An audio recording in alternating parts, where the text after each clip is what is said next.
नमस्ते साथियों। मध्य प्रदेश शासन सामान्य प्रशासन विभाग के द्वारा शासकीय सेवकों की गोपनीय चरित्रावली लिखे जाने के संबंध में दिशा निर्देश दिए गए हैं। आइए इस वीडियो के माध्यम से उस दिशा निर्देश के महत्वपूर्ण बिंदुओं के बारे में जानते हैं। तो साथियों, जैसा कि आप इस स्लाइड में देख पा रहे हैं, मध्य प्रदेश शासन का यह पत्र और यह पत्र 6 अक्टूबर 2021 को जारी किया गया है। इसकी विषय वस्तु और संदर्भ देखिएगा। शासकीय सेवकों की गोपनीय चरित्रावली समय पर लिखे जाने के संबंध में, और देखिएगा यहाँ पर संदर्भ भी दिया गया है। विवरण है, शासकीय सेवकों की गोपनीय चरित्रावली समय सीमा में लिखे जाने के संबंध में उक्त संदर्भित परिपत्र द्वारा समय सीमा निर्धारित की गई थी। साथियों, जो संदर्भ दिया गया है, इस आधार पर जो गोपनीय चरित्रावली है उसको लिखे जाने के संबंध में जो समय सीमा है वो निर्धारित की गई थी, किंतु शासकीय सेवकों के लिए वर्ष 2020-21 में लिखी जाने वाली गोपनीय चरित्रावली में कोविड-19 की परिस्थिति के कारण भारत सरकार द्वारा निर्धारित किए गए संशोधन तिथियों के अनुसार राज्य शासन के अधीन कार्यरत अधिकारियों एवं कर्मचारियों के गोपनीय प्रतिवेदन लिखे जाने की समय सारणी पूर्व वर्ष की भांति निम्नानुसार निर्धारित की जाती है। और साथियों, आइए समय सारणी अगली स्लाइड पर हम देखते हैं। जैसा कि आप यहां पर देख पा रहे हैं, संबंधित शासकीय अधिकारियों कर्मचारियों को फार्म उपलब्ध कराए जाने की तिथि 31 जुलाई निर्धारित की गई थी। और दूसरे क्रम पे देखिएगा, सेल्फ असेसमेंट प्रस्तुत करने की अवधि 31 अगस्त अर्थात कर्मचारी के द्वारा स्वयं का जो मूल्यांकन है वो प्रस्तुत करने की अवधि 31 अगस्त थी। और तीसरे क्रम पे देखिएगा, प्रतिवेदक अधिकारी द्वारा गोपनीय प्रतिवेदन में मतांकन, इसकी अवधि 30 सितंबर थी। इसके पश्चात चौथे क्रम पे देखिएगा, समीक्षक अधिकारी द्वारा प्रतिवेदन में मतांकन, इसकी जो अवधि है 30 नवंबर 2021 तक है। और पांचवें क्रम पे देखिएगा, स्वीकारकर्ता अधिकारी द्वारा गोपनीय प्रतिवेदन में मतांकन 31 दिसंबर की अवधि दी गई है। और दूसरा बिंदु देखिएगा, इस प्रकार सभी स्तरों से अंतिम रूप से मतांकन की अंतिम तिथि कैलेंडर वर्ष की अंतिम तिथि अर्थात 31 दिसंबर रहेगी। 31 दिसंबर की स्थिति में सभी ACR संधारण विभाग के संरक्षण में संधारित की जाएगी। सेल्फ असेसमेंट प्रस्तुत होने की तिथि में वृद्धि होने से उतने ही दिनों की सभी स्तरों पर वृद्धि होगी, किंतु 31 दिसंबर अंतिम तिथि रहेगी।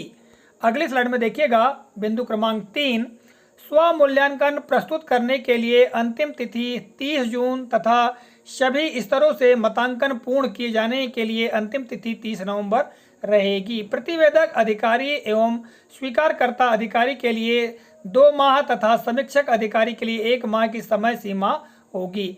दिनांक 31 दिसंबर के पश्चात दर्ज होने वाले मतांकन को समय बाधित माना जाएगा और तदाशय की सील गोपनीय प्रतिवेदन पर अंकित की जाएगी।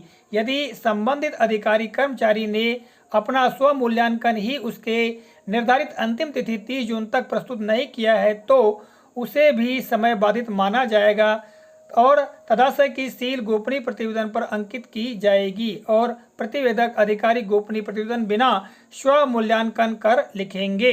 यदि संबंधित अधिकारी या कर्मचारी ने तो अपना स्व मूल्यांकन समय पर प्रस्तुत कर दिया है, किंतु उस पर चैनल अनुसार किसी भी स्तर पर मतांकन अंतिम तिथि अर्थात 31 दिसंबर तक नहीं हो पाया है, तो इसके पश्चात कोई भी टिप्पणियां अभिलिखित नहीं की जा सकेंगी और ऐसी स्थिति में इन स्तरों के मूल्यांकन को समय बाधित माना जाएगा। ऐसे प्रकरणों में संबंधित पदोन्नति समिति द्वारा अधिकारी कर्मचारी के समग्र अभिलेख और संबंधित वर्ष के स्व मूल्यांकन के आधार पर ही मूल्यांकन किया जाएगा। ठीक है साथियों, इसके पश्चात देखिएगा इस स्लाइड में चौथा बिंदु पुनः स्पष्ट किया जाता है कि आगामी प्रत्येक वित्तीय वर्ष 31 मार्च की अवधि तक के लिखे जाने वाले गोपनीय प्रतिवेदन इस परिपत्र में निर्धारित अंतिम समय सीमा दिनांक 30 दिसंबर संवर्ग नियंत्रक अधिकारी के पास पहुंच जाने चाहिए। गोपनीय प्रतिवेदन प्राप्त होने पर संवर्ग नियंत्रक प्राधिकारी द्वारा वार्षिक चरित्रावली कर प्रमाणित फोटो प्रति संबंधित शासकीय सेवक को 1 माह की अवधि में प्रकटित की जाएगी। प्रकटन प्राप्ति की तिथि से 1 माह के भीतर संबंधित प्रतिवेदित अधिकारी मतांकन से सहमत न होने की दशा में गोपनीय प्रतिवेदन में अंकित तथ्यों के संबंध में तथा श्रेणी के उन्नयन के संबंध में अपना अभ्यावेदन प्रस्तुत कर सकेगा।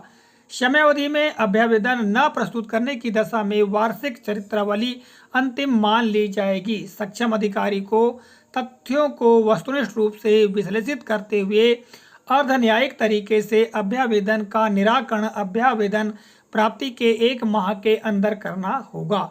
यदि वार्षिक प्रतिवेदनों में श्रेणी का उन्नयन किया जाता है तो उसके लिए कारण भी अंकित किए जाएंगे। 5वां बिंदु है, समयावधि में गोपनीय प्रतिवेदन नहीं लिखने वाले प्रतिवेदक समीक्षक स्वीकारकर्ता अधिकारियों से विलंब के लिए उत्तरदायित्व का निर्धारण किया जाकर संबंधित दोषी अधिकारी के विरुद्ध अनुशासनात्मक कार्रवाई करते हुए दोषी अधिकारी के गोपनीय प्रतिवेदन में इसका उल्लेख किया जाए। 6वां बिंदु है, गोपनीय प्रतिवेदनों के संबंध में सामान्य पुस्तक परिपत्र एवं सामान्य प्रशासन विभाग द्वारा समय समय पर जारी दिशा निर्देशों में उल्लेखित अन्य व्यवस्थाएं यथावत लागू रहेंगी। तो साथियों, इस तरह से इस दिशा निर्देश में जानकारी दी गई है और अंत में देखिएगा, उपरोक्त निर्देशों का कड़ाई से पालन सुनिश्चित किया जाए। और यह पत्र गोपनीय चरित्रावली लिखे जाने के संबंध में जारी किया गया है। साथियों, इस वीडियो के माध्यम से यह जानकारी आप तक प्रेषित की है। आशा करता हूं जानकारी उपयोगी लगी होगी। मिलेंगे अगले कालखंड में, तब तक के लिए जय हिंद।